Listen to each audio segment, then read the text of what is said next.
এবং তার পাশাপাশি চাঁদাবাজ, টেন্ডারবাজ যারা হল দখলের মতো দলের প্রতিটা অঙ্গনে কিন্তু ঢুকে পড়ছে মুজিববাদীরা। ভাই, বিএনপি যারা করেন, আপনারা আপনাদের আদর্শটা থেকে নিজেরা বিচ্ছিন্ন হবেন না দয়া করে। যারাই কিন্তু আপনাদের দলের মধ্যে কালিমা রোপণ করছেন, যাদের কারণে আপনাদের দলের একটা সুনাম ক্ষুণ্ণ হয়েছে। বিএনপি চাঁদাবাজ হিসেবে পরিচিত লাভ করছে। বিএনপি একটা মুজিববাদের একটা অংশ, যাদের কারণে কিন্তু শুনতে হচ্ছে। আপনারাই তাদের চিহ্নিত করুন। তাদেরকে চিহ্নিত করে তাদেরকে দল থেকে বহিষ্কার করলেই সমাধান নয়। এরা যে আওয়ামী লীগের সাথে মিলে গিয়ে যে ষড়যন্ত্র করতে পারে, কারণ দল থেকে বহিষ্কার করার তাদের এই বেদনা বলতে না পারে, তারা প্রতিশোধমূলক হিসাবে এটা গ্রহণ করতে পারে। সুতরাং এদেরকে আইনের হাতে তুলে দিন, যাতে ভবিষ্যতে কোনো ধরনের অঘটন ঘটানোর দুঃসাহস না পায়, এবং এদের মাধ্যমে আওয়ামী লীগের গোপন তথ্য উদ্ঘাটন করুন।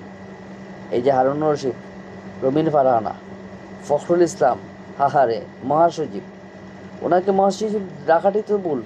কোনো একটা আন্দোলন তো উনি সফল করতে পারেননি, ব্যর্থ করেছেন। ফেসিবাদীদের দীর্ঘায়িত হওয়ার পেছনে কিন্তু ওনার হাত। রুহুল কবির রিজাভি, ওনার কথা নাই বললাম, কিন্তু শামসুজ্জামান দুদু। এরপরে আসেন এই যে সালাউদ্দিন, হুট করে সেই বিএনপির বড় পদে বসে হয়েছে। ইন্ডিয়াতে সে আরামই ছিল, ওই তো মেঘালয় ছিল। আপনারা মনে করছেন ওনাকে গুম করা হয়েছে? ওনাকে তুলে নিয়ে গেছে রয়ের সদরে, কিন্তু ওনাকে পলবন্দি খেয়েছে এবং তাকে নিরাপত্তা দিছে। আর উনি দেশে এসে কিন্তু টার্গেট হিসাবে উনি আলেমদেরকে, জামাতকে, ছাত্রদের টার্গেট করে কথা হুমকি দামকি দিয়ে কথা বলেন।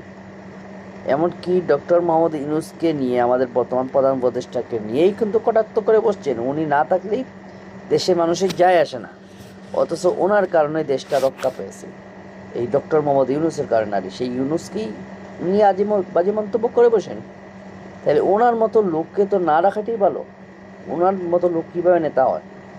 আর ওনার বাড়ি তো দেখছেন কক্সবাজার, পেকুয়া, ওই কোনা থেকে এসে দলের নেতা হবে।